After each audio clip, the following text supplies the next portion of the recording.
राज्य व्यवस्था, चार चीजें। व्यवस्था, व्यवस्था ऐसे लिखते ना, राज्य व्यवस्था, ठीक है ना। क्या बोलते हैं इसको? राज्य व्यवस्था बोलते हैं। अगर आप इसका संधि विच्छेद करें तो आपको दो वर्ड मिलेंगे। क्या मिलेंगे? पहला मिलेगा राज्य, दूसरा क्या मिलेगा? व्यवस्था। क्या मिलेगा बाबूजी? व्यवस्था। राज्य को इंग्लिश में क्या बोलते हैं? और व्यवस्था क्या बोलते हैं? सिस्टम। क्या बोलते हैं? सिस्टम। ठीक है, ठीक है सब लोगों को। राज्य और व्यवस्था दो वर्ड आपको मिले। सबसे पहले हमको क्या समझना है? राज्य। क्या समझना है बाबू? राज्य। राज्य को अंग्रेजी में क्या कहते हैं? तो लगभग देश आजादी से पहले या बहुत टाइम पहले किसी को राज्य की परवाह नहीं थी कि राज्य कैसे परिभाषित किया जाए। इसको किसी को चलो धीरेन्द्र बताओ। हाँ क्लास है, बंद हो जाए। चल रही अभी आ रहा है।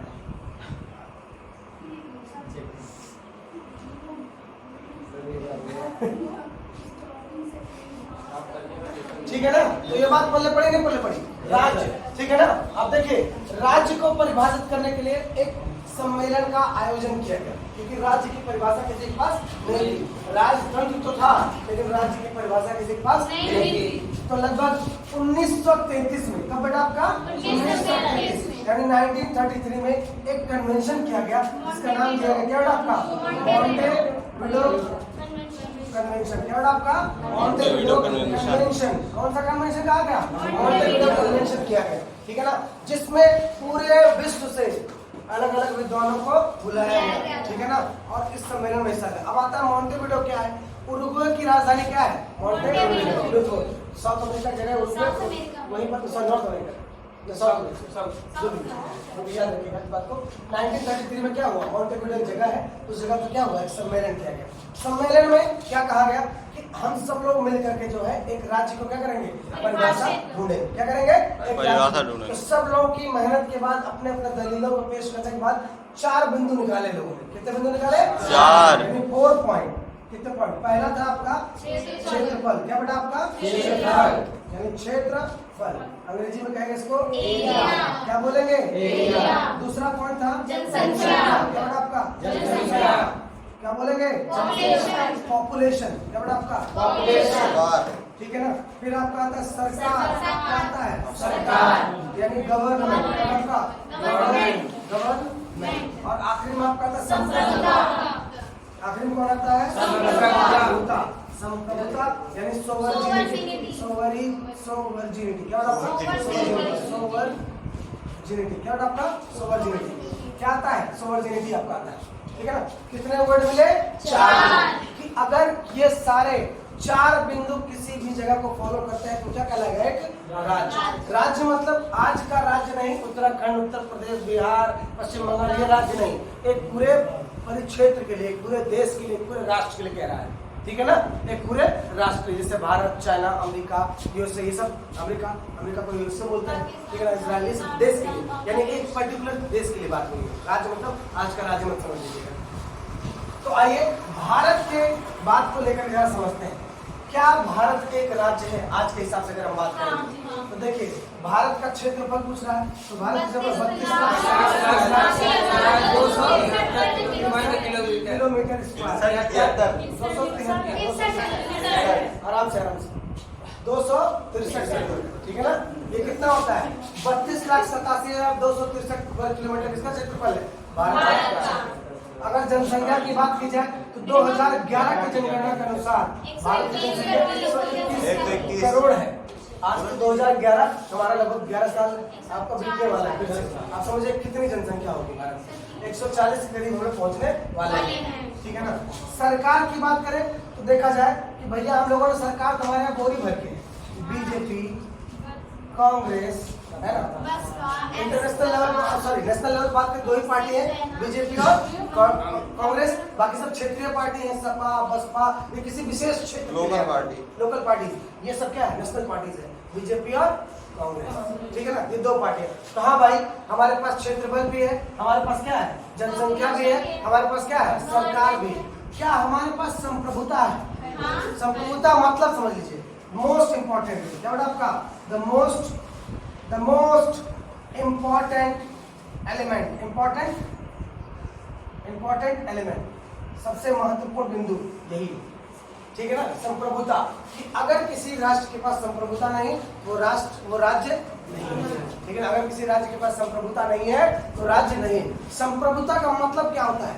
निर्णय लेने की स्वतंत्रता, डिसीजन लेने की क्षमता, स्वतंत्रता, सब कुछ क्या कहलाता है? संप्रभुता कहलाता है।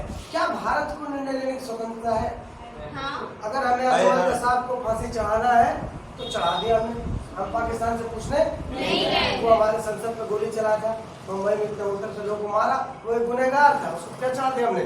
फांसी चढ़ा दिया। भले 2 साल रख के चढ़ाया उसको, लेकिन फांसी पर चढ़ा दिए।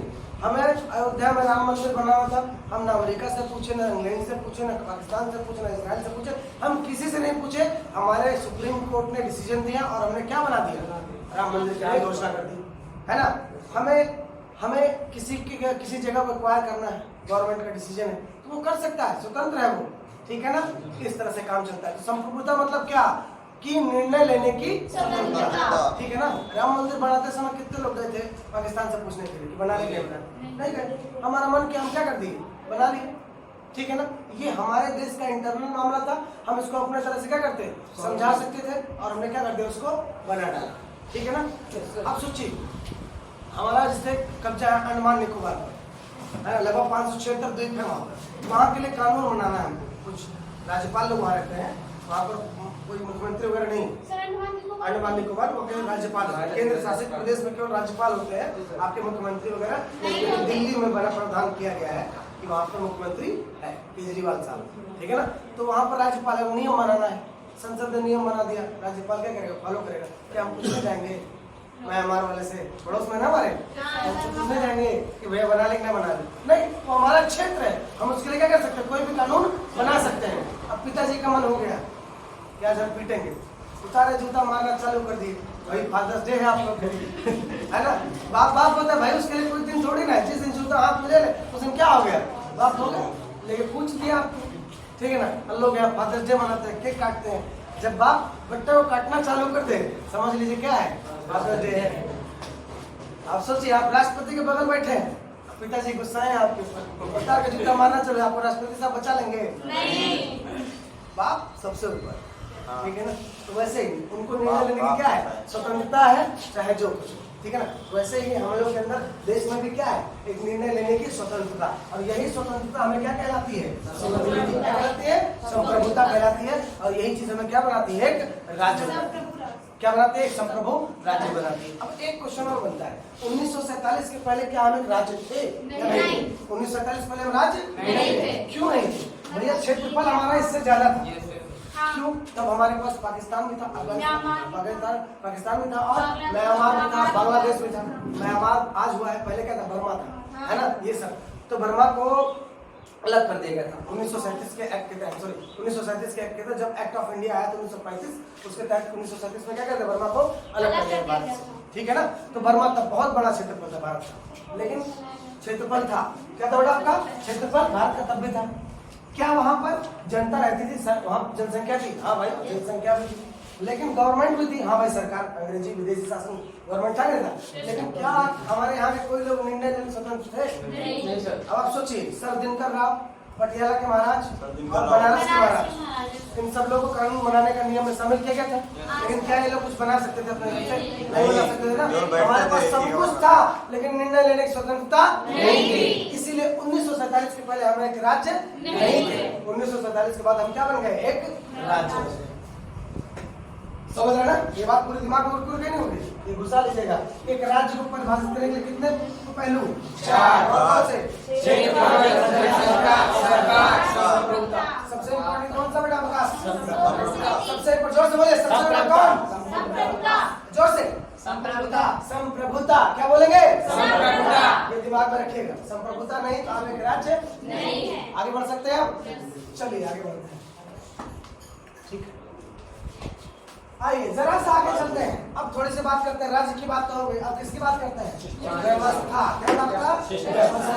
किसकी बात करते हैं? व्यवस्था मतलब क्या बड़ा आपका? सिस्टम की बात करते हैं।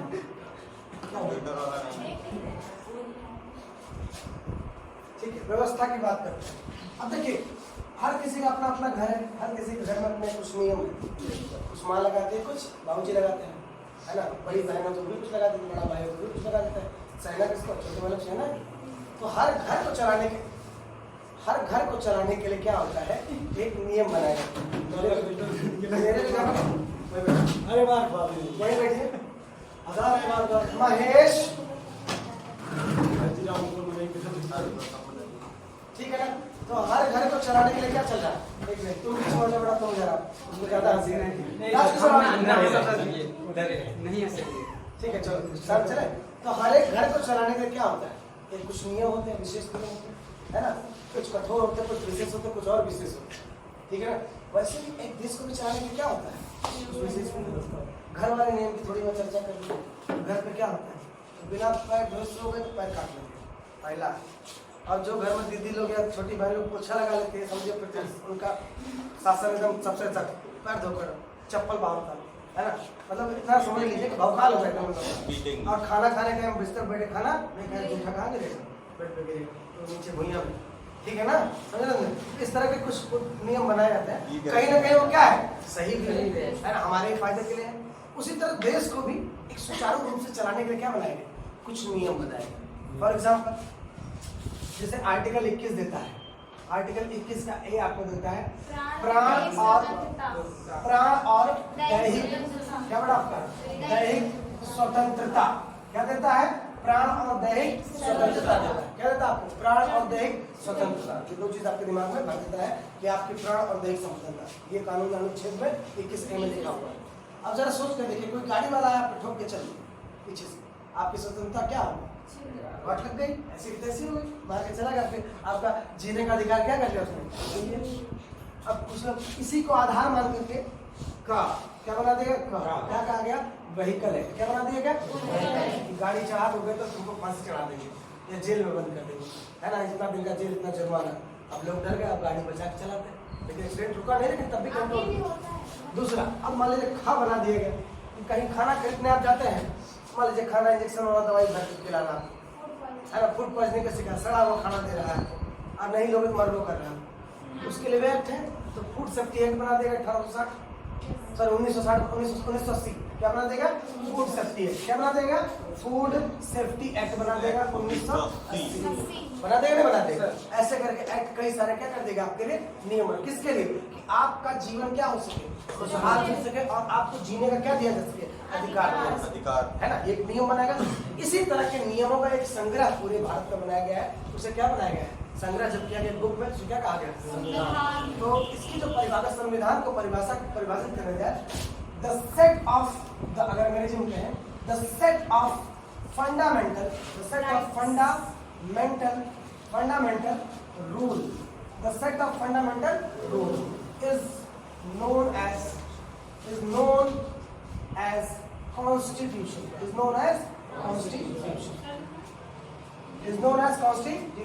है ना। मूलभूत नियमों के समूह को क्या बोलते हैं, संविधान। क्या बोलते हैं, मूलभूत नियमों के समूह को क्या बोलते हैं, संविधान। क्या बोलते हैं बच्चों, मूलभूत नियमों के समूह को क्या बोलते हैं, संविधान। क्या बोलते हैं बाबूजी, मूलभूत नियमों के समूह को क्या बोलते हैं, संविधान। चले आगे, याद हो गया। तो किसी राष्ट्र को और एक तरीके से परिभाषित कर सकते हैं, किसी राष्ट्र को सुचारू रूप से चलाने के लिए जो मूलभूत नियम बनाए जाते हैं, उन मूलभूत नियमों के समूह को क्या कहा गया, संविधान, है ना। किसी राष्ट्र को या किसी राज्य को चलाने के लिए जो मूलभूत नियमों के समूह को क्या कहा गया, संविधान। ठीक है ना, मेरे साथ साथ सब लोग बोल दीजिए, किसी राष्ट्र को सुचारू रूप से चलाने के लिए मूलभूत नियमों के समूह को क्या कहते हैं, संविधान। चलेगा ना। The set of fundamental rule is known as constitution। इनकी मतलब ये लिख क्या, ठीक है। ये बात समझ आ गई मौर्य जी, कोई दिक्कत तो नहीं। राव साहब, पीछे उधर विकास, ठीक है, आगे बढ़ सकते हैं। अब आता है संविधान की बात। इसके बाद आता है संविधान। जोर से बोलिए, संविधान। नहीं सर, बस खत्म हो गई।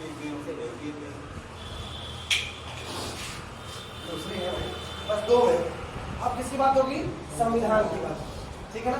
संविधान की पता चल गया, the set of fundamental rule is known as constitution, है ना। मूलभूत नियमों के समूह को क्या बोलते हैं? संविधान कहते हैं। मूलभूत नियमों के समूह को क्या कहते हैं बेटा? संविधान कहते हैं, ठीक है ना। अब आता है संविधान की प्रकृति। संविधान कितने प्रकार के होते हैं, है ना। संविधान टाइप्स ऑफ 2 प्रकार के।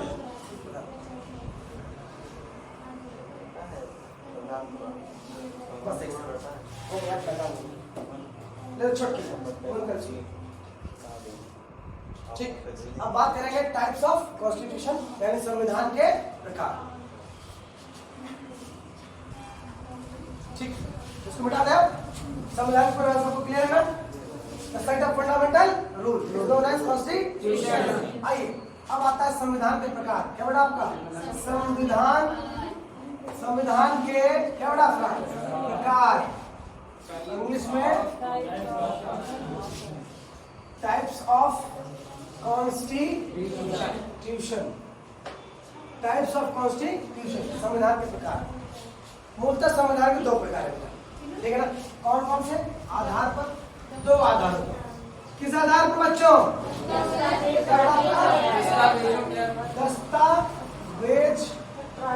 दस्तावेजों की प्रकृति के आधार, है ना। दस्तावेज की प्रकृति के आधार। और दूसरा क्या बेटा आपका? राजनैतिक। क्या बेटा आपका? राजनैतिक प्रकृति के आधार पर। राजनैतिक प्रकृति के आधार पर, आधार, है ना। बस हो गई। दस्तावेजों की प्रकृति के आधार पर, दस्तावेजों की प्रकृति के आधार पर। और कौन सा बेटा आपका? राजनीतिक आधार। दस्तावेज मतलब पेपर में लिखा गया, है ना। इस तरह का संविधान। राजनीतिक प्रकृति मतलब वहाँ की सरकार कैसी है, ठीक है ना। अब बताते हैं दस्तावेज मतलब, अब दस्तावेज प्रकृति के आधार पर देखें संविधान कितने प्रकार के होते हैं? 2 प्रकार। पहला आपका होता है लिखित। कितना आपका? लिखित। अब दूसरा क्या होता है? क्या आपका? रिटन। क्या आपका? रिटन। और दूसरा क्या आपका? अनरिटन, ठीक है ना। और राजनीतिक प्रकृति के आधार पर देखें तो 2 प्रकार के। कितने प्रकार के? 2। क्या होगा? एकात्मक क्या होगा आपका? एकात्मक संविधान। और दूसरा क्या होगा आपका? आपका संघीय संविधान। एकात्मक संविधान और संघीय संविधान। एकात्मक संविधान और संघीय संविधान, इस बात को याद रखिएगा। एकात्मक संविधान और संघीय संविधान। अब इन सारे शब्दों को हमें क्या करना है? एलिब्रेट करना है, समझना है। इस शब्द बड़े मायने होते हैं इसमें, ठीक है ना। पॉलिटी के जितने भी वर्ड आपके सामने लिखे जाए तो बड़े ही महत्वपूर्ण है, तो बहुत ध्यान से समझिएगा। सबसे बड़ी बात पहला आपका है दस्तावेज की प्रकृति के आधार पर। अगर दस्तावेज की प्रकृति का आधार बात करूं तो जिनको लिखा गया क्या हो? किसी कागज के फॉर्म में होते हैं। ऐसा जो संविधान है कितने प्रकार के हैं? 2 प्रकार के, लिखित और अलिखित। लिखित मतलब क्या? जिनको लिख करके किसी बुक में क्या कर दिया गया, फ्रेम कर दिया गया, रख दिया, ठीक ना। किसी बुक में फ्रेम करके कहीं एक जगह पर रख दिया गया। ऐसा केवल एक संविधान है वास्तव में। सबसे पहला संविधान यूएसए कब बना? 1789। सबसे पहला संविधान किसका बना था? कब बना था? 1789। कितने आर्टिकल थे बेटा? इसमें आर्टिकल की संख्या कितनी थी? ठीक है ना। और दूसरा देख लीजिए कौन सा आपका? इंडिया। कौन आपका? इंडिया। इंडिया का कब बना बेटा? इंडिया का संविधान इंडिया में कितना 26 जनवरी 1950। 1950 को लागू कर दिया गया। 26 जनवरी 1950 को क्या कर दिया गया? लागू कर दिया गया, ठीक है ना। 26 जनवरी 1950 को क्या कर दिया गया? लागू कर दिया गया। और कितने अनुच्छेद इसमें? आर्टिकल कितने थे? 395 अनुच्छेद। आर्टिकल मतलब क्या? अनुच्छेद, ठीक है ना, अनुच्छेद। अब अलिखित की अगर मैं बात करूं, किसकी बात करूं? अलिखित की अगर मैं बात करूं, अलिखित मतलब क्या? ऐसा नहीं कि उनको लिखा नहीं गया, है ना, वहां पर सबको याद रहता है, ठीक है ना। यहाँ का मतलब क्या, इनके अधिकार क्या है बेटा, अलग अलग रखे गए हैं। इनके अधिकार क्या है, अलग अलग रखे गए हैं। प्रॉपर्टी के राइट्स अलग कहीं पर, फंडामेंटल राइट कहीं अलग, फंडामेंटल राइट कहीं अलग है, ठीक है ना। और उसके बाद लिबर्टी का अधिकार कहीं अलग है। यानी सारे अधिकार क्या है, कहीं अलग अलग किसी न किसी रूप में क्या है, इसको एक पुस्तक में नहीं है।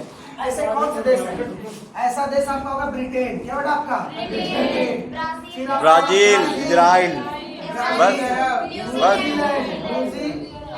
न्यूजीलैंड, इजराइल, 5 है। सऊदी अरेबिया, क्या बेटा आपका, बस गुरु जी 5 है। अरेबिया। अब सऊदी अरेबिया की बात देख लीजिए, आप लोगों के सामने केवल एग्जांपल क्या रखा जाए, ब्रिटेन रखा जाता था। आपको पता है तो ब्रिटेन का संविधान कैसा है, अलिखित है। लेकिन अब की क्वेश्चन में ब्रिटेन था ही नहीं, आपकी ब्रिटेन क्वेश्चन क्या था, न्यूजीलैंड, ठीक है ना। तो आपके पास 2-3 नाम 4 नाम क्या होना चाहिए, और होने चाहिए जो आपको ये बात क्या करेंगे, क्लियर करें। अलिखित संविधान का सिर्फ एक मतलब हुआ बेटा, ऐसा नहीं कि इनको लिखा नहीं गया, या इनको सबको क्या होता है ऑटोमेटिकली तो पेन ड्राइव लेके जीवा में लगा देता है, क्या हो जाता है, याद हो जाता है, ऐसा कुछ भी नहीं। इनके सारे अधिकार क्या कर देंगे, बांटे। जैसे हमारा संविधान है, क्या आपका संविधान, लिबर्टी का अधिकार कहीं अलग रखे हैं, है ना, प्रॉपर्टी राइट्स कहीं अलग रखे हैं, है ना, फंडामेंटल राइट्स कहीं अलग रखे हैं, फंडामेंटल ड्यूटीज कहीं अलग रखे हैं, कोई एक पुस्तक में नहीं। इसीलिए क्या कहा गया इनको, अलिखित संविधान कहा गया। क्या कहा गया, अलिखित संविधान कहा गया, ठीक है बेटा। और कौन से देश का हुआ आपका, Britain, New Zealand, Israel, Britain, Israel, New Zealand, Saudi Arabia, हो गया, ब्राजील, ठीक है ना। ये इतने देश हो गए, याद रखिएगा सब। अब आते हैं एकात्मक संविधान और संघीय संविधान। एकात्मक संविधान की बात करूं, जहां पर शक्तियों का बंटवारा, जहां पर निर्णय लेने की क्षमता किसी एक के पास, समझे ना। एकात्मक संविधान, जैसे इधर देखिए, छोटा सा एग्जांपल लेते हैं। आजादी के पहले भारत में कौन शासन करता था, वायसराय, कौन बेटा था, वायसराय, कौन बेटा, लॉर्ड वायसराय, यानी गवर्नर जनरल कह लीजिए। इसके ऊपर होता था भारत सचिव, क्या होता था, भारत सचिव, क्या बेटा आपका, भारत सचिव, ठीक है ना। कौन होता था, भारत सचिव। फिर इसके ऊपर कौन होता था, संसद, कौन बेटा आपका, ऐसे तो लोग बैठते संसद में, ये क्या हो जाता था, संसद, क्या होता आपका था, संसद। लेकिन इसके ऊपर एक कौन होता था, ताज, क्या बेटा, ताज, यानी क्राउन, क्या होता आपका, सारी सत्ता किसके पास थी, क्राउन, क्या आपका, किस देश की बात हो रही है, ब्रिटेन, क्या आपका, ब्रिटेन। यहाँ पर सारी व्यवस्था तो है, लेकिन शक्तियां सबसे ज्यादा किसके पास है, यानी ताज के पास है। इसी को कहा गया एकात्मक संविधान। क्या कहा गया, सारी की सारी शक्तियां किसी एक ही के हाथों में क्या हो रही है, घूम फिर के पहुंच रही है। अंततः निर्णय सबसे ज्यादा किसका होना चाहिए, क्राउन का होना चाहिए, समझ रहे सर। इसको कहा गया एकात्मक संविधान, ठीक है। क्या कहा आपका, अब बात आती है संघीय संविधान, किसका आपका, संघीय, जहां पर शक्तियों का बंटवारा किया गया हो, जहां पर शक्तियों का बंटवारा किया गया हो, ठीक है ना, बंटवारा किया गया हो। जैसे अपना ऊपर कौन सा है, प्रधानमंत्री है, फिर उसके नीचे कौन सा, किसी राज्य का चीफ मिनिस्टर हो गया, उसके बाद अपने जिले में कौन है, डिस्ट्रिक्ट मजिस्ट्रेट, डीएम हो गया। फिर उसके बाद क्या, विभागीय व्यवस्था है, कई सारे क्या हो गए, एसडीएम, बीडीओ, यानी शक्तियों को क्या है, बंटवारा किया गया। हमारे यहाँ इस प्रणाली को, है ना, पंचायती राज है, नगर पालिका है, इन सब के द्वारा जो है शक्तियों क्या किया गया है, बंटवारा किया गया है। तो इसका कौन सा एग्जाम्पल हो जाएगा आपका बेटा, एकात्मक संविधान का इंडिया आपका हो जाएगा, इधर कौन सा हो जाएगा, ब्रिटेन हो जाएगा। हालांकि आपका अब देखिए वहाँ पर क्या है, अमेरिका वगैरह में डुअल नागरिकता, भारत में केवल एक नागरिकता होती है ना, लेकिन अमेरिका वगैरह में डुअल नागरिकता होती है। एक तो देश की नागरिकता होती है, दूसरा जिस राज्य की होते हैं उससे, तो देश के द्वारा मिलने वाली सुविधाएं मिलती हैं और राज्य के द्वारा सुविधाएं मिलने वाली क्या होती है, इनको मिलती है। क्योंकि भारत में क्या है, एकल नागरिकता, ठीक है ना, समझिए।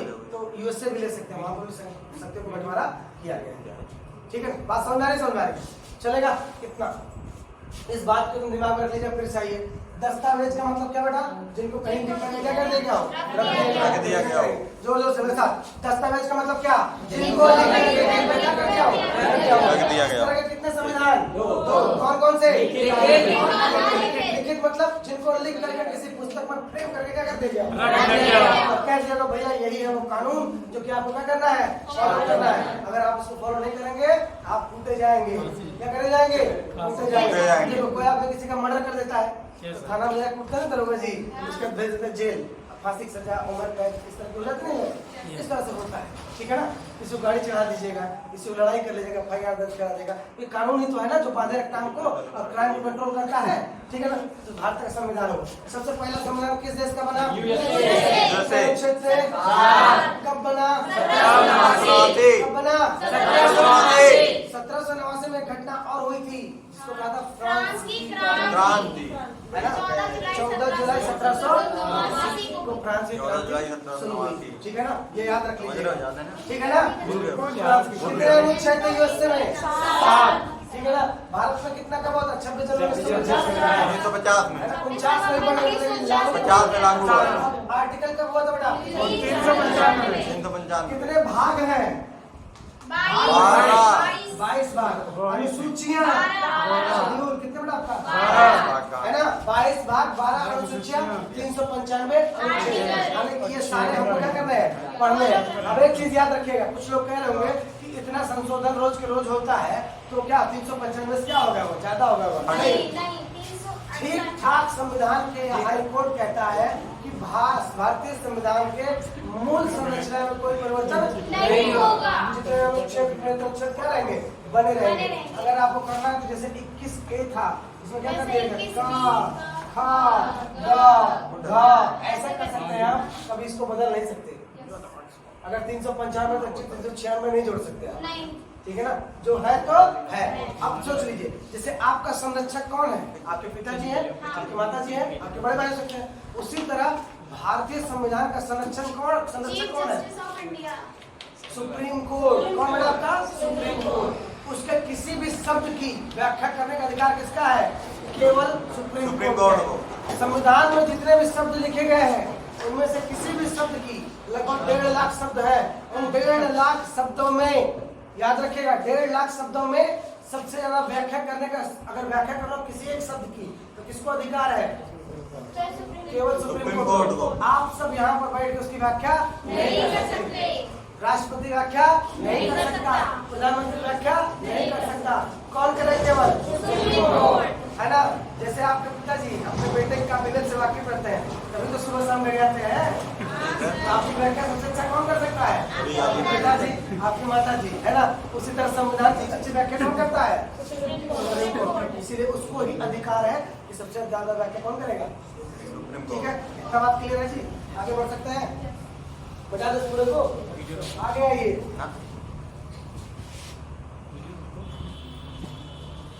अब देख लीजिए कितना तैयार अगर नहीं होगा कैसे काम चलेगा। अभी हम लोग जब पढ़ेंगे 395 अनुच्छेद पढ़ना है, शेड्यूल पढ़ना है, पूरा अनुसूचियां पढ़नी है, भाग पढ़ना है। सोचिए अभी कितना टाइम लग जाएगा, लगेगा नहीं लगेगा।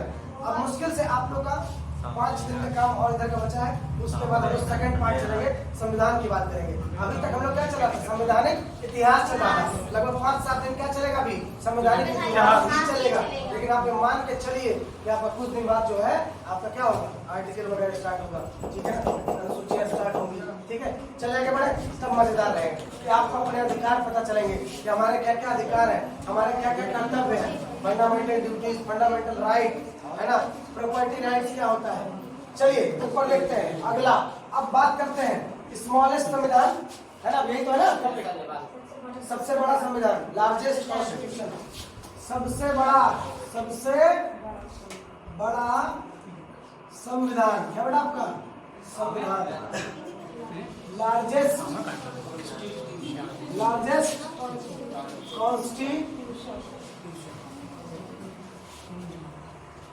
कॉन्स्टिट्यूशन, सबसे बड़ा संविधान। तो देखिए दो तरह से बांटते हैं, तुम लोगों को नहीं, दो तरह से बांटते हैं, ठीक है। दो तरह से हम लोग क्या करेंगे, पहला आपका होता है आर्टिकल के हिसाब से, आर्टिकल के हिसाब से कि आर्टिकल कितने हैं, नंबर ऑफ आर्टिकल, अनुच्छेद, क्या आपका अनुच्छेद। दूसरा आपका होता है वर्ड, कितने वर्ड है संविधान में, उसके भी आधार से क्या करते हैं, तो चाहे जिस एतबार से आप ले, चाहे जिस मायने से आप ले, भारत का संविधान क्या है? सबसे बड़ा संविधान सबसे बड़ा इंडिया। कितने इंडिया का संविधान कितने अनुच्छेद है? 95 आर्टिकल है। कितने आर्टिकल है? 395। शब्दों के आधार पर देखें तो भी कौन सा है? इंडिया। क्या है आपका? इंडिया है। इंडिया की बात करें तो कितना हो गया बेटा? वर्ल्ड की बात करें 1.5 तो शब्द कितने हो गए? 1.5 हो गया ना? एक थोड़ा उत्तर आपका। चले आगे बढ़े। अब आइए थोड़ा सा, अब आता है सबसे छोटा संविधान। क्या आपका? सबसे छोटा संविधान, संविधान, स्मॉलेस्ट कॉन्स्टिट्यूशन। सबसे छोटा संविधान कौन सा है? देखिए इसके भी दो आर्टिकल, किसके हिसाब से बांटेंगे? आर्टिकल के एतबार से। क्या आपका? आर्टिकल के एतबार से यानी अनुच्छेद के अनुसार, और दूसरा क्या आपका? वर्ड, यानी क्या आपका? शब्द के अनुसार। क्या आपका? तो देखिए सबसे छोटा आर्टिकल किसका है? कितने आर्टिकल है बेटा? 7। कितने आर्टिकल है? 7। शब्दों के हिसाब से कितना आपका? 3814 हो गया, नहीं हो गया? ठीक है ना? ये आपका हो गया। अब आखिरी चीज मौर्य जी जरा ध्यान दीजिएगा, आपके लिए पूछेगा सबसे नया संविधान किस देश का है ना? कौन सा संविधान? न्यूएस्ट कॉन्स्टिट्यूशन है ना? कौन सा? 20 सितंबर 2015। नेपाल का कब बना था?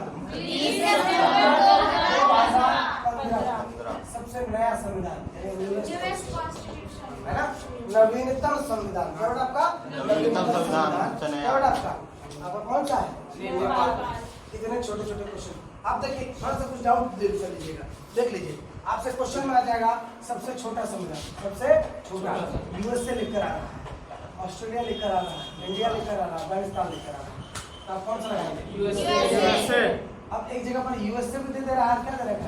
मणिपुर। कौन सा लगाएगा? है ना? हालांकि पूछेगा आपसे वर्ड के अनुसार, क्या करेगा? पूछेगा आपसे कि कौन सा है, कौन सा, ठीक है ना? ये चलेगा नहीं चलेगा? अब आइए औपचारिक नाम और अनौपचारिक नाम। ठीक है बेटा? बेटा इसको रखे तो नहीं सब लोग ना? जोर से बोलिए। नहीं सर। एक बार और। नहीं सर। एक ही लोग का आवाज निकल रहा है, तुम लोग का मुंह में दही जम गया क्या जी? बोला था फिर से। नहीं। सब लोग थक गए क्या? नहीं सर। थक गए ना।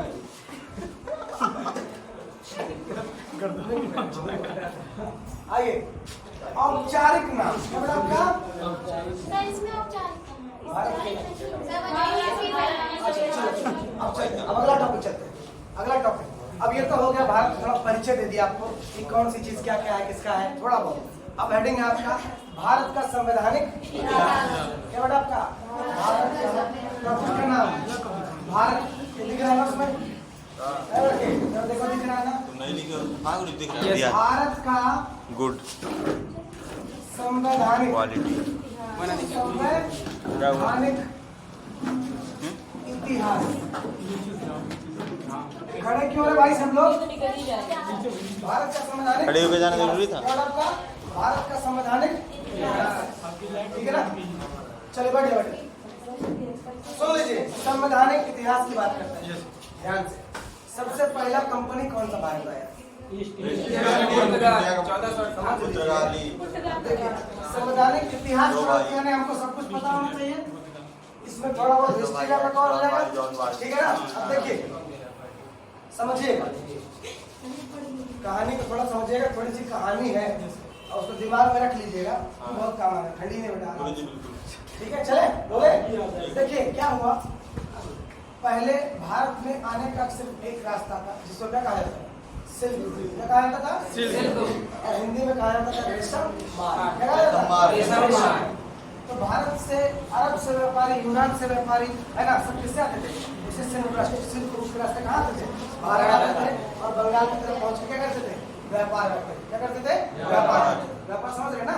ट्रेडिंग करने के लिए वो लोग दूर से आते थे और सामान लेके क्या होते थे? जाते थे बैलगाड़ी से, खच्चर से, व्हाटएवर जो भी उनके पास उस टाइम मौजूद था। अब क्या हुआ, ओटोमन साम्राज्य, कौन सा साम्राज्य? जो तुगलक गाजी का नहीं देखते सीरियल आजकल चला हुआ है ना, ओटोमन साम्राज्य। ओटोमन साम्राज्य जो था वो क्या कर लेता है, सिल्क रूट के मार्ग पर एक जगह पड़ता है कस्तुस्तुनिया। Yes sir. क्या बेटा आपका कस्तुस्तुनिया। Yes sir. ओटोमन साम्राज्य ने क्या कर दिया, इस पर कब्जा कब्जा। क्या कर लिया, लड़ाई करी और जीत लिया जगह। अब क्या हुआ, कब्जा कर लिया, उसने ट्रेड को रोका नहीं, व्यापार को रोका नहीं, बस क्या कर दिया, जो टैक्स 2 रुपए पड़ता था उसको 20 रुपए कर दिया। कितना कर दिया, 2 रुपए टैक्स था, कितना कर दिया उसको, महंगाई क्या कर दी इसने, बढ़ा दिया। अब जब ये यहाँ पर अटैक किया था तो इस जगह पर जो है पहले बहुत विद्वान लोग रहा करते थे। क्या करते थे, बहुत विद्वान लोग, पढ़े लिखे लोग रहा करते थे, वैज्ञानिक लोग टाइप के लोग रहा करते थे। अब जब अटैक हुआ तो वो लोग यहाँ से क्या हो गए, भागे भाग गए, तो मार काट वाला सब लोग ऐसा ना मार है ना, ये सब यहाँ से भागा और इटली के पास जाके कहीं क्या हो गए लोग, वहाँ पर अपना निवास स्थान बना दिया। अब पढ़े लिखे लोग जहाँ कहीं भी जाएंगे तो ज्ञान का क्या करेंगे, संचार करेंगे, है ना। इन लोगों ने वहाँ पर क्या किया, अपने ज्ञान को बांटा। वैज्ञानिक लोगों ने नवाचार लाया, जो पुरानी चीजें थी उनको क्या कर दिया और बेहतर बना दिया। जैसे पहले आप लोग बल्ब जलाते थे ये वाला, है ना, टंगस्टन वाला, उसके बाद आप क्या जलाए, CFL जलाए, फिर उसके बाद आप क्या जलाए बेटा, LED जलाने लगे। देखिए लाइट को ही क्या किया गया, परिवर्तित किया गया ना, एक पुरानी चीज को एडवांस कर दिया गया। पहले आपके पास इतनी बड़ी टीवी होती थी, है ना, और इतना बड़ा लगभग कितना मोटा, अब बड़ी है ना, पहले छोटी। अब रुको, इतनी बड़ी टीवी, मोटाई उसकी इतनी बड़ी होती हाँ। पिछवाड़ा हो है। जाता अब क्या होता है, पीछे बहुत ज्यादा होता है। अब क्या है बेटा, अब क्या है बेटा, उसको छोटा करके अब क्या कर देगा, एकदम इतना पतला, पतली। ठीक है ना, शब्दों की सीमा को समझिए सब। ठीक है ना, इधर देखिए तो पतला कर दिएगा। एडवांस टेक्नोलॉजी क्या हुई, उसे पुराने चीज को मॉडिफाई करते करते करते करते क्या कर देगा, पहले मोबाइल इतना बड़ा था, छोटा छोटा छोटा, अब इतना पतला कर दिया गया। तो एडवांस रिनोवेशन बोलते हैं, क्या बोलते हैं, रेनेसा, नव जागरण, क्या बोलते हैं, पुनर्जागरण, क्या बोलते हैं, पुरानी चीजों को फिर से क्या करना, नया करना, क्या कहलाता है, पुनर्जागरण। एक मिनट,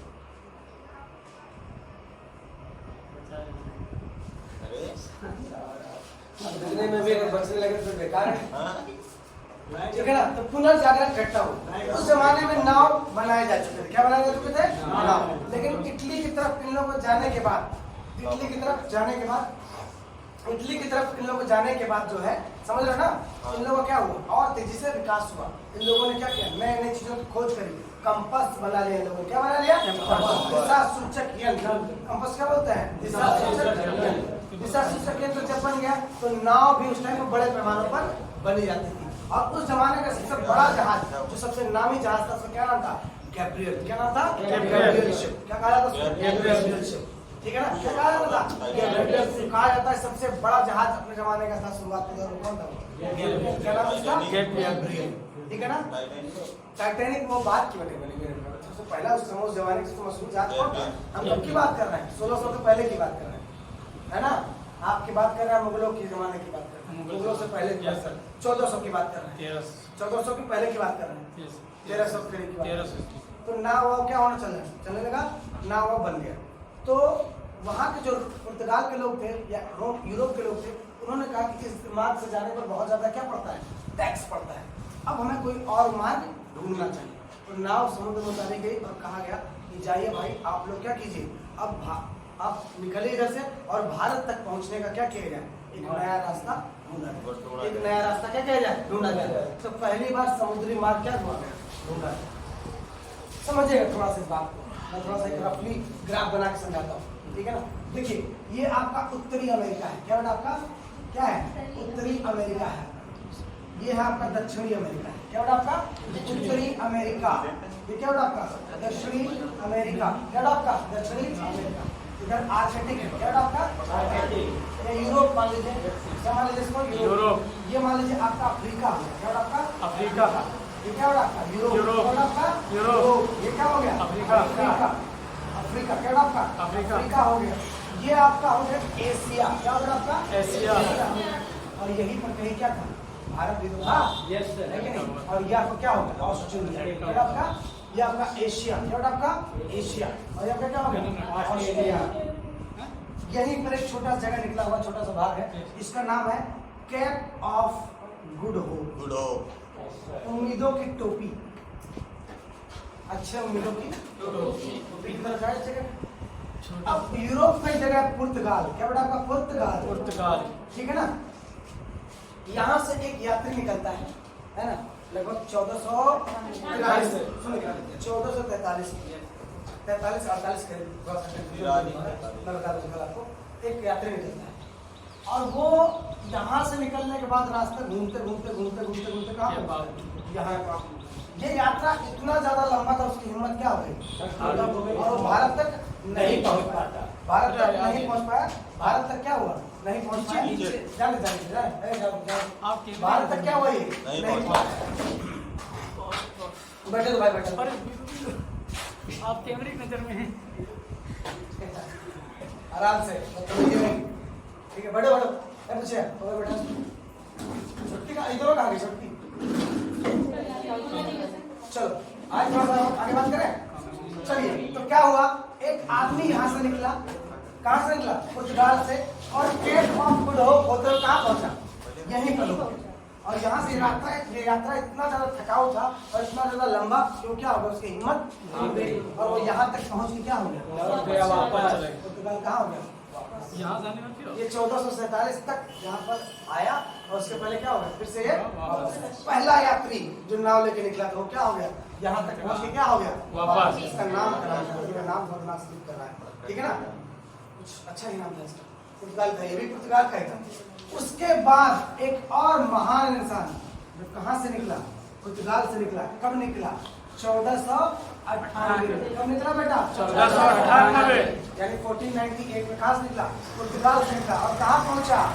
यहाँ से होते हुए कहाँ पहुंचा? भारत। ये भारत का हिस्सा है। तो भारत में यहाँ एक छोटी जगह है कालीकट। क्या बेटा? कालीकट। केरल में क्या बेटा? कालीकट। यहाँ क्या पहुंचा? यहाँ पर ये पहुंचा, भारत पहुंचा। तो लोग कहते हैं भारत की खोज किसने करी? ऐसा नहीं था कि भारत की खोज इस जगह पर आने से पहले, है ना, वास्को डी गामा के आने से पहले भारत नहीं था। भारत था, इसका नाम भी भारत था, है ना। यूनानी लोग क्या बोलते थे? इंडस नदी पार करके आते थे तो उन्होंने क्या बोला? हिंद कुश पर्वत पार करके आते थे, हिंदुस्तान बोलते थे, है ना। भारत पहले भी था, ठीक है ना। लेकिन वास्को डी गामा ने किसी खोज की थी? समुद्री मार्ग की थी। भारत तक पहुंचने का समुद्री मार्ग। सोचिए, भारत उस जमाने में इतना ज्यादा मशहूर था पूरे विश्व में कि लोग यहाँ से मसालों का व्यापार करने आते थे। क्या करने आते थे? मसालों का व्यापार, रेशम का व्यापार, सिल्क के कपड़ों का व्यापार करने आते थे यहाँ से, है ना। भारत में कहाँ से? अरब से, यूनान से, रोम से, है ना, अलग अलग देशों से। क्या करते थे? यूरोप से, इधर अफ्रीका से, अमेरिका से, सब लोग कहाँ आते थे? यहाँ पर व्यापार करने आते थे। समझ रहे? उस जमाने में खाली चाय के लिए काली मिर्च, इसका बड़ा था काली मिर्च इतना मशहूर था, ठीक है ना, भारत का, है ना। मसालों के नकली केरला, ठीक है ना, कहा जाता नहीं कहा जाता। तो खाली इसका व्यापार करने के लिए लोग कहाँ आते थे? भारत आते थे। सोच के देखिए, तो पहला आदमी जो भारत पहुंचा उसका नाम क्या था? Vasco da gamma. पहला आदमी जो भारत पहुंचा वो कहाँ पहुंचा? क्या नाम था उसका? Vasco da gamma. अब देखिए, पहले भी ये सिल्क मार्ग होते भारत बहुत लोग व्यापार करने आते थे।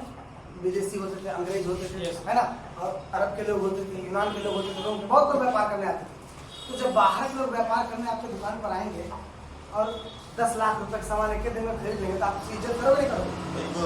अरे भाई, कॉफी, कोल्ड ड्रिंक, चाय, सब कुछ, रुकिए साहब आज हमारे यहाँ जाइए, खाना पीना खाते जाइए, है ना।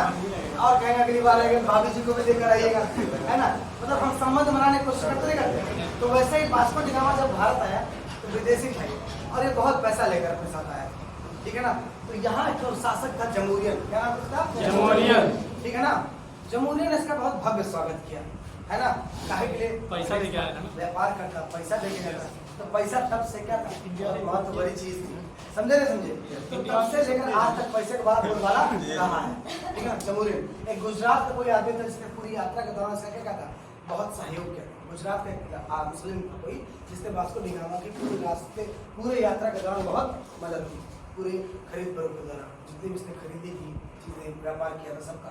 अब यहाँ पर सबसे इम्पोर्टेंट चीज, यहाँ से इसने मसालों का व्यापार किया। भारत से क्या किया? मसालों का व्यापार किया और लादा अपने जहाज पर, और लाद के क्या हो गया? चलो, क्या कर दिया? चलो, ठीक है ना। लाद करके कहाँ के लिए चल दिया? फिर से इसी मार्ग को पकड़ते हुए कहाँ चल दिया? ये पुर्तगाल की तरफ वापस चला गया। कहते हैं कि यहाँ पर इसने जितना रुपए का खरीदा था उसका जा करके पुर्तगाल में इसने 60 गुना ज्यादा पैसा कमाया। कितने गुना? 60 गुना। है ना, समझ रहे ना? अगर 10 रुपए खरीदा तो 600 रुपए का बेचा उसने। कितने रुपए का? 600। ठीक है ना। अब हाहाकार पूरे पुर्तगाल में, पड़ोसी देश में, बाप रे इतना पैसा कमा रहा है ना। अगर आप कभी ज्यादा पैसा कमाने में सबसे ज्यादा दर्द होगा तो किसको होगा? पड़ोसी को। तो पड़ोस में दर्द क्या हुआ? चालू। ठीक है ना। तो यहाँ पर बाहरी कंपनियां क्या हुई? अब भारत में आना चालू। बेटा पूरे को ये बात पहले पढ़ते पढ़ी नहीं पढ़ी, एकदम स्टोरी फॉर्म में समझिए, बहुत मजा आएगा। सर इनका तबीयत नहीं सही। आए तबीयत नहीं सही। चलिए आइए जरा देखते हैं। और सबसे पहले इतिहास समझने की गलती मत कीजिएगा। यहाँ पर सिर्फ आपको ये बताने की कोशिश कर रहा हूँ कि भारत में अंग्रेज आए, हमें शिक्षित किए, हमें क्या किए? पढ़ाए, हमें संविधान, हमें नियम कानून क्या होगा बताए। उसके बाद क्या हो गया? हम लोग को भगा दिया। हमें अंग्रेजी दे गए, हमें रेल दे गए, हमें चाय पत्ती दे गए, है ना। और सबसे बड़ा कल्चर दे गए, वेस्टर्न कल्चर, है ना। समझ रहे नहीं समझ रहे? जहाँ पर आपको आजादी है बोलने की, जहाँ पर आपको आजादी है पहनने की, है ना। अच्छा समझ रहे? ठीक है, चलिए आगे चले थोड़ा सा। अब यहाँ पर चालू करेंगे संवैधानिक इतिहास का अगला भाग कि भारत आने वाली पहली कौन सी कंपनी थी। ठीक है, पहली कंपनी सबसे पहले कौन सी थी? पुर्तगाल। क्या था? पुर्तगाल। भारत आने वाली पहली कंपनी पुर्तगाल। जोर से। पुर्तगाल। कब आई? 1498। 1498। कौन लेकर आया? क्या नाम रखा? Estado da India। Estado India. India. India. Estado da India. तो भारत आने वाली पहली कंपनी कौन? इंडिया। कहाँ की कंपनी थी? किसकी कंपनी थी? Vasco da Gama. किसकी कंपनी थी? गवर्नमेंट। पुर्तगाली गवर्नमेंट की कंपनी थी। Yes sir. भारत आने वाली दूसरी कंपनी ब्रिटिश। ईस्ट कहाँ से थी? ये ब्रिटेन। ब्रिटेन की थी। खास थी ब्रिटेन। कब आई? 1600। कब आई? 1600। क्या नाम रखा? East India company. East India company. ठीक है ना, ईस्ट इंडिया कंपनी किसकी थी? किसकी थी बाबू? प्राइवेट। जोर से। प्राइवेट। इसके बाद दूसरी कंपनी डच। होना आपका डच कब आए? 1602। कब आए? 1602। इन्होंने क्या नाम रखा? Dutch east India company. India company.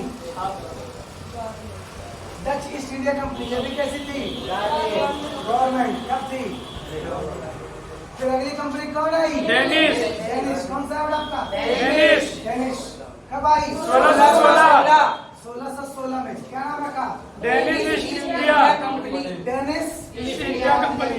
East India company. India company. Company. ये भी कंपनी कैसी थी? गवर्नमेंट की कंपनी थी, यानी डेनिश सरकार की थी। ठीक है ना। अब आखिरी कंपनी यानी पिक्चर अभी क्या थी? बाकी। अभी एक आदमी का एक कंपनी का नाम क्या था? बाकी था। एक देश का नाम क्या था? बाकी था। भाई साहब उसका नाम क्या है? फ्रांस। फ्रांस। क्या बेटा आपका? फ्रांस। ये भारत कब आया? 1664। क्या नाम रखा? France east India company. East India company. एक बात दिमाग में रख लीजिए, ये सब प्राइवेट की। अगर सब गवर्नमेंट, एक बात दिमाग में रख लीजिए, अगर क्रम आप याद कर लेते हैं ऑर्डर, तो डेट याद करने की आवश्यकता नहीं पड़ेगी। ऑटोमेटिकली आपके दिमाग में क्या हो जाएगा? बूस्ट अप हो जाएगा। तो मैंने क्या बोला? भारत आने वाली पहली कंपनी दूसरी ब्रिटेन। चौथी डेनिश। चौथी फ्रांस। डेनिश। पांचवी फ्रांस। आप देखिए सबसे पहले पुर्तगाली कब आए? 1492। और 1600। कब आए? 1600। और 1600। नाम जरूर याद कर लीजिएगा। इसके बाद ठीक है ना? हाँ?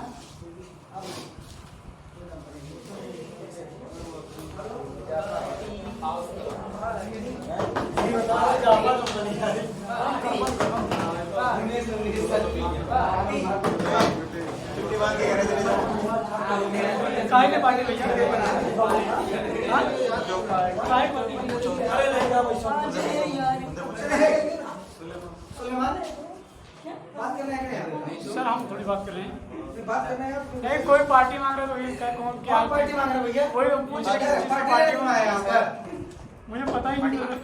आए पार्टी लेने आए तुम लोग अब आ गया ये इतना काम खत्म।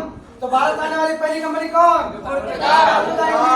दूसरी कंपनी कौन? तीसरी, चौथी, पांचवी, सबाई, 1400, दूसरी 1600, तीसरी 1600, चौथी 1600।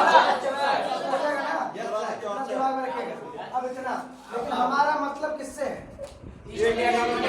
प्राइवेट कंपनी से मतलब किससे बेटा आपका? अब देखिए सोच कर देखिए जितनी कंपनी भारत में सब क्या थी? गवर्नमेंट। लेकिन एक कंपनी ऐसी थी पूरे का धंधा करने। इसकी डेट आपकी याद है? चलो बता दो पूरे को। आइए अब बात करेंगे केवल ईस्ट इंडिया कंपनी की। इसकी बात करेंगे ईस्ट इंडिया।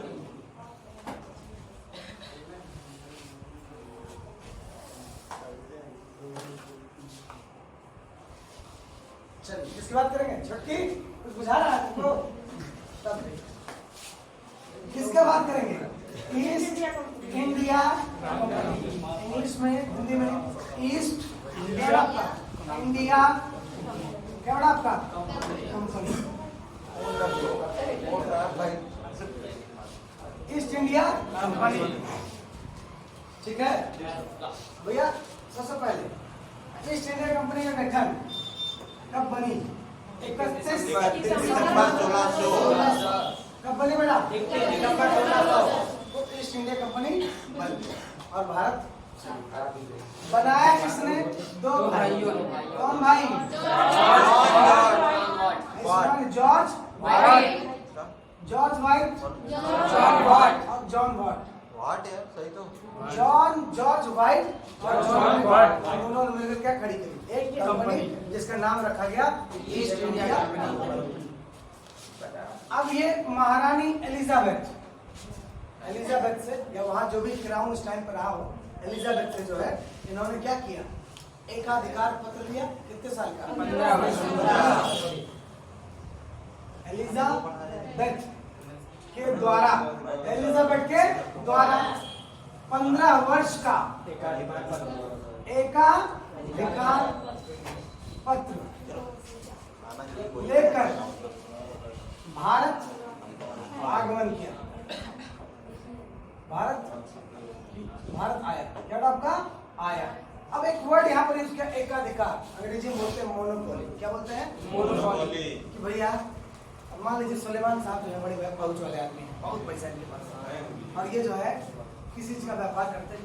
चलिए मान लीजिए कार बेचते हैं। क्या बेचते हैं? कार वही वॉक्सवैगन या मर्सिडीज है ना। अब इन्होंने प्रधानमंत्री मोदी जी से मिले और कहने लगे कि हमको आप एकाधिकार दे दीजिए, मोनोपोली कर दीजिए कि पूरे भारत में हमारे अलावा कोई मर्सिडीज बेचने वाला नहीं, हम ही बेचेंगे।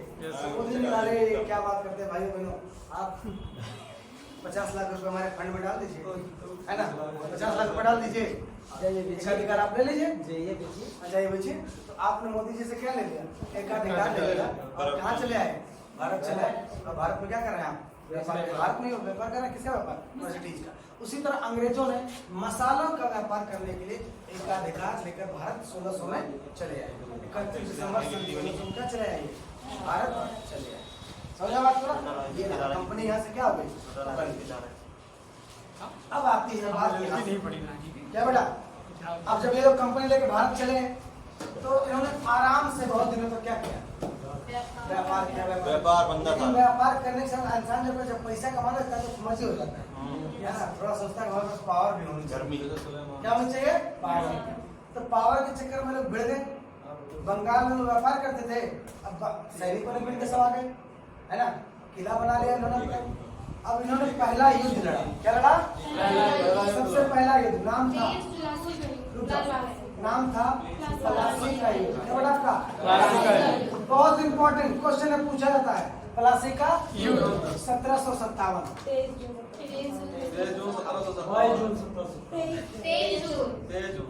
23 जून 1757 23 जून 1757 को क्या डाला गया? आपका प्लासी का 22 अक्टूबर में बक्सर का, ठीक है ना? 23 जून 1757 में क्या डाला गया आपका? पलासी। पलासी क्या है बेटा? ये बंगाल में एक जगह है जहाँ पर पलास के पेड़ होते हैं बहुत ज्यादा, इसे लिखा गया उसको पलासी, ठीक है ना? पलासी का युद्ध इंपॉर्टेंट था हिस्ट्री में, और दो लोगों के बीच में,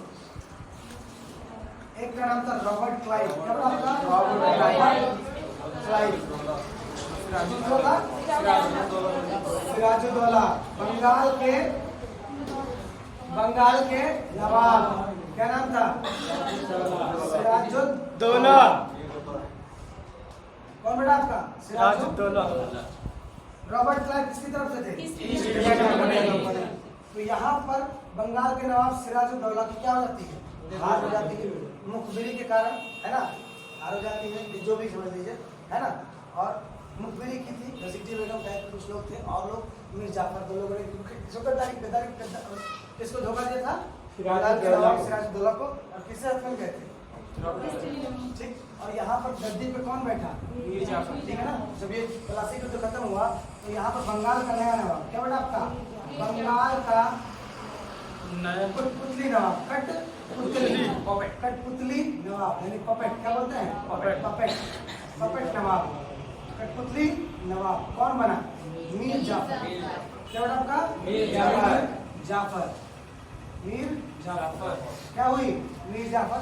और इसके बाद दो काम हुए। क्या काम हुए? पहला, बंगाल में द्वैध शासन, और दूसरा क्या हुआ बेटा? इलाहाबाद की